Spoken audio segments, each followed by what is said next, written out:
Luna laid herself back on her bed, idly plucking away at her guitar. It was February 12th, the night of the Grammy Awards, the event that Luna, by all of her accounts, should have been eagerly anticipating. This year, though, she didn't really feel bothered to tune in. A few of the performing artists and nominees were there to represent her favorite genres, namely hard rock and old school R&B. She didn't really care for the gloomy trap and mid-tempo pop that was defined mainstream music nowadays.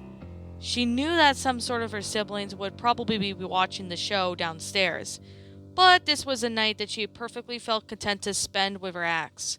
But then, "Luna, get down here!" Rita called from upstairs. Luna's ears perked up. "What's up, Mom?" she called back. "They're honoring you on TV. Come see for yourself." Luna's eyebrows jumped at the thought. Honoring her? For what? As if she knew, she hadn't done anything newsworthy recent in her memory. Granted, she was probably handy with her axe and then a few other instruments, but that alone didn't merit the national attention, did it? Regardless, she didn't think her own mother would lie to her, so she put her down her guitar, left the room, and bounded downstairs to see what she was talking about. When she reached the bottom, she saw her parents, along with Lincoln, Lori, and Luann, gathered together on the couch, beaming with pride. The TV turned to CBS. Displayed on the image was a tuxedo-clad Mick Swagger, standing behind a podium, caressing a Grammy Award statue silhouette on his hand. Luna broke into the biggest grin on her face as she was capable of acknowledging. Mick Swagger at Grammys honoring me? Luna couldn't believe it. Out of all the blogs that she read about the ceremony, none of them bothered to even mention that Mick Swagger was showing up as a presenter. She'd leave a strongly rewarded comment on one of those blogs later that night. But for now, she had to hear what her hero had to say about her. She came down forward and plopped herself on the floor right in front of the TV, putting her as close to the moment as possible. "Now, I met Luna Loud at the family fun fair not too long ago," said Mick. "I've met some talented birds in my time, but Luna might. She just blew me away." At this point, Luna had her hands clasped in front of her. She was trembling with excitement. Her tone, her improvisation, her command of that instrument. You should have heard it, mates. You really should have. She's gonna go on break records and change lives all across the globe. Mick Swagger then turned to the camera, causing goosebumps to sprout all over Luna's skin. "Luna, love, if you're watching this right now, I want you to know that I, Mick Swagger." The rock star took a pause, and Luna waited and bated a breath for him to complete his sentence. Any second now, his words would cement her as a future legend. But after that beat, Luna saw her idol's warm smile twist itself into a haughty smirk. "I'm totally taking the piss on Wank, cuz." And just like that, the corners of Luna's mouth fell to the floor, along with parts of her jaw. She was flummoxed with the sheer level of derision and scorn that entered Mick Swagger's voice at that very moment. "Do you really think I put my clout at some random pillock from nowhere, right, Michigan?" Haha, he cackled. "Luna's not a legend in the making. She's the kind of girl who ended up plucking her guitar twanger on the side of the sidewalk for shillings." Luna's body then mind froze up, refusing to accept reality that her idol would be so spiteful and needlessly cruel. "And nobody cares about the music she plays anyway," he continued. "If you've seen the nominees and performers lined up for tonight, bloody hell, I couldn't even know why I'm here." When Luna found the wherewithal to move again, her first instinct was to tear off the ears to punish them for relaying the message so foul. She wouldn't tolerate anyone trash talking about the power of rock in her presence, least of all the man who inspired her to pursue it.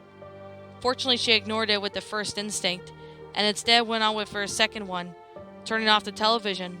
She snatched the remote off the floor and whacked it with the power button as hard as she could, and nothing happened. She whacked it a few more times, and to the same result, no matter what she tried to do.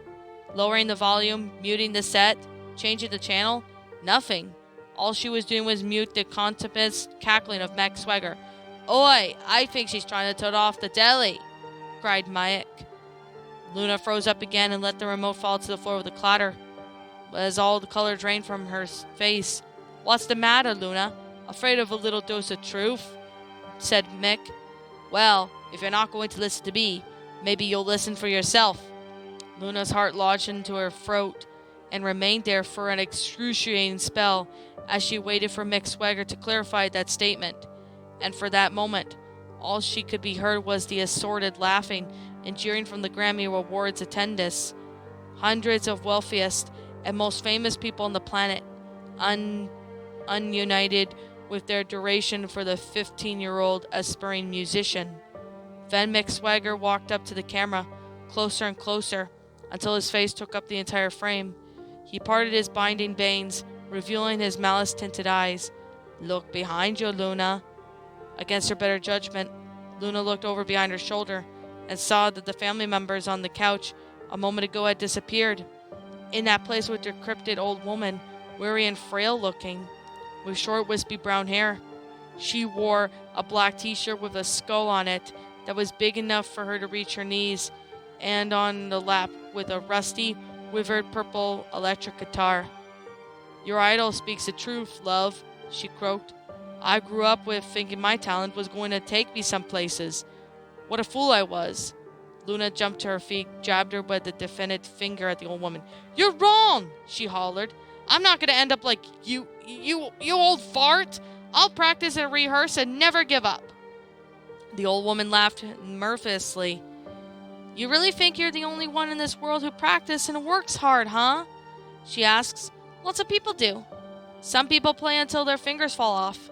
When she lifted her hand off the axe and held it up for Luna to see, Luna watched aghast as the old woman's bony, brittle fingers sloughed off her hand and crumbled in the dust, as if they were sculpted out of dry sand.